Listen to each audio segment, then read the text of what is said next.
السلام علیکم ورحمۃ اللہ وبرکاتہ۔ رمضان المبارک میں 3 کام کرنے والے ہیں جو آخری عشرے میں سر انجام دیے جا سکتے ہیں، اور یہ بہت اہم کام ہے۔ سب سے پہلا کام تو یہ ہے کہ اعتکاف کرنا نبی صلی اللہ علیہ وسلم کی سنت مبارکہ ہے، اور آپ صلی اللہ علیہ وسلم نے ہر سال اعتکاف فرمایا ہے، تو ہم میں سے ہر شخص کو چاہیے کہ اعتکاف اختیار کرے۔ اگر 10 دن کا اعتکاف نہیں کر سکتا تو وہ تھوڑے دن کا اعتکاف کر سکتا ہے۔ تو اگر تھوڑے دن کا بھی اعتکاف نہیں کر سکتا اور اعتکاف کی نیکی بھی حاصل کرنا چاہتا ہے تو اسے چاہیے کہ وہ کم از کم 1 رات کا اعتکاف کر لے۔ 1 رات کا اعتکاف حضرت عمر رضی اللہ تعالی عنہ سے ثابت ہے کہ انہوں نے رسول اللہ صلی اللہ علیہ وسلم سے اجازت لے کر اپنی نظر پوری کرنے کے لیے 1 رات کا اعتکاف کیا۔ تو اس طرح 1 رات کا اعتکاف کر لیا جائے۔ اعتکاف کی کم از کم مدت 1 رات ہے، اس سے کم اعتکاف نہیں ہوتا کہ 1 گھنٹے کا یا آدھے گھنٹے کا یا 2 گھنٹے کا، بلکہ یا تو پورے دن کا یا پوری 1 رات کا اعتکاف کرے۔ اور اعتکاف کی جو شرطیں ہیں یا اعتکاف کے جو آداب ہیں ان کا لحاظ رکھے، مسجد سے باہر نہ نکلے اور مسجد کے اندر مسجد کے آداب کا خیال رکھتے ہوئے اللہ کی عبادت کی غرض سے ٹھہر جائے، تنہائی اختیار کرے، لوگوں سے میل جول روک لے، تو انشاءاللہ العزیز 1 رات کا اعتکاف نصیب ہو جائے گا۔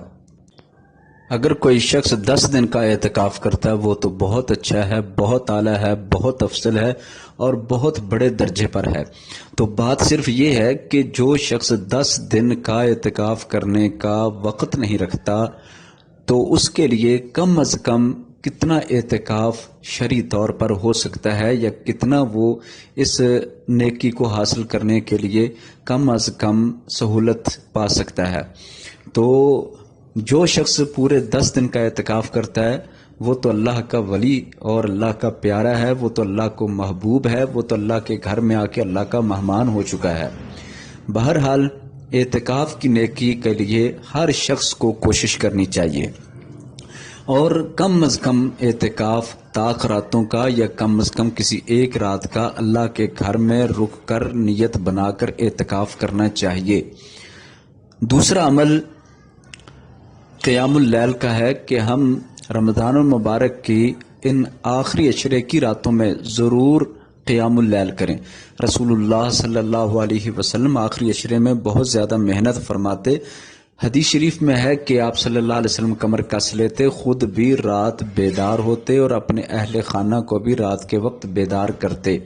تاکہ وہ بھی اللہ کی عبادت کر سکیں۔ اصل بات یہ ہے کہ آخری عشرہ اللہ کی رحمت بہت زیادہ جوش میں ہوتی ہے، بہت زیادہ مہربانیاں، مغفرتیں، جہنم سے آزادی کے انعامات دیے جا رہے ہوتے ہیں، اور یہ ساری چیزیں نصیب ہو رہی ہوتی ہیں بڑی آسانی سے۔ یہ راتیں تو غنیمت ہیں، یہ راتیں ضائع کرنے والی نہیں ہیں۔ لہذا رمضان المبارک کے آخری عشرے کی جو راتیں ہیں، جفت ہوں یا طاق، ان میں محنت کرنی، مشقت کرنی، اپنے جسم کو اللہ کی عبادت میں تھکانا،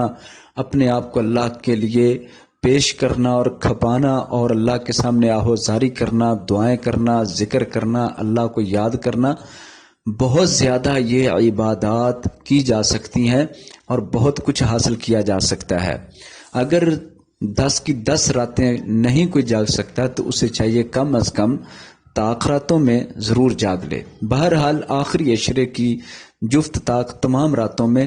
نماز تراویح ترک نہیں کرنی چاہیے، کیونکہ یہ کم از کم قیام ہے، اور اس پر یہ فضیلت اور خوشخبری ہے کہ رسول اللہ صلی اللہ علیہ وسلم نے فرمایا جو شخص امام کے ساتھ قیام اللیل کرے، جب امام فارغ ہو تو وہ فارغ ہو تو اللہ تعالیٰ اسے ساری رات کے قیام کا اجر عطا فرما دیتا ہے۔ بہرحال اس سے پہلے 20 دن میں جو بھی کوتاہی ہو چکی ہو تو آخری 10 دن رمضان المبارک کے ان میں کوتاہی سے بچ جانا چاہیے اور سنجیدہ ہونا چاہیے اور ان نیکیوں کے لیے کوشش کرنی چاہیے۔ آخری عشرے میں جو تیسری نیکی کا خیال کرنا ہے وہ ہے صدقہ خیرات، اللہ کی راہ میں خرچ کرنا۔ تو پہلے 20 دن میں اگرچہ کوتاہی ہوئی ہو یا بھول ہو گئی ہو یا عمل کرنے کا موقع میسر نہ آیا ہو تو اللہ کی راہ میں صدقہ خیرات اور نیکی کے کاموں میں اپنے مال کو خرچ کرنا آخری عشرے میں کثرت سے ہونا چاہیے رسول اللہ صلی اللہ علیہ وسلم کا تو خرچ کرنے اور سخاوت کا انداز یہ تھا کہ تیز آندھی بھی آپ کی سخاوت کا مقابلہ نہ کر سکتی، یعنی آپ صلی اللہ علیہ وسلم تیز آندھی سے بھی زیادہ تیز سخاوت فرماتے، تیز طریقے سے اللہ کی راہ میں مال دیتے، خرچ کرتے۔ تو یہ بھی ایک بہت بڑی نیکی ہے۔ اس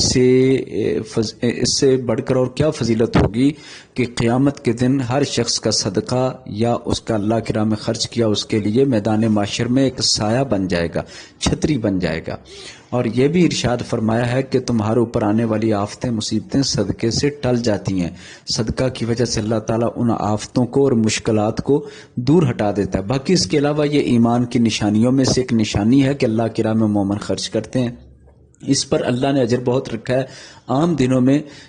اس مثال کے مطابق کہ ایک دانے سے 7 بالیاں اور ہر بالی سے 100 دانے کے 700 دانے بنتے، 700 گنا اللہ تعالیٰ کر دیتا ہے عام دنوں میں، اور رمضان مبارک میں اسے 70 گنا بڑھا دیتا ہے۔ آخری عشرہ میں اللہ کی راہ میں خرچ کرنے کے لیے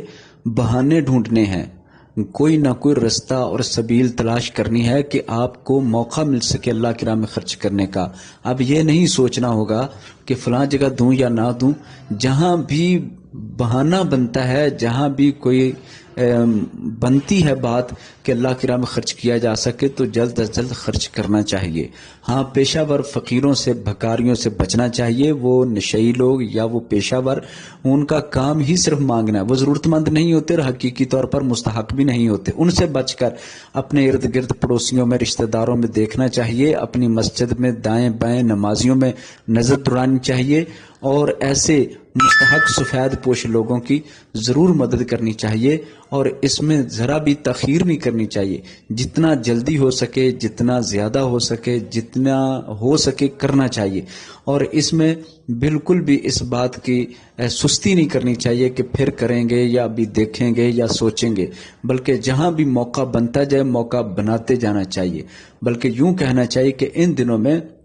خرچ کرنے کے لیے خود جگہ تلاش کرنی ہے، خود جگہ بنانی ہے، خود موقع بنانا ہے۔ یہ وہ 3 نیکیاں ہیں جو آپ کے سامنے پیش کی ہیں، جو اس آخری عشرے میں بہت بڑی فائدے والی ہیں۔ نمبر 1 اعتکاف اگرچہ چھوٹا ہو، نمبر 2 قیام اللیل اگرچہ وہ صرف اور صرف نماز تراویح امام کے ساتھ ہو، اور نمبر 3 صدقہ خیرات اگرچہ وہ کم ہو لیکن وہ ضرور روزانہ ہی صدقہ خیرات کر کے اس آخری عشرے کی نیکی کو حاصل کیا جائے۔ اللہ تعالی ہم سب کو توفیق عطا فرمائے۔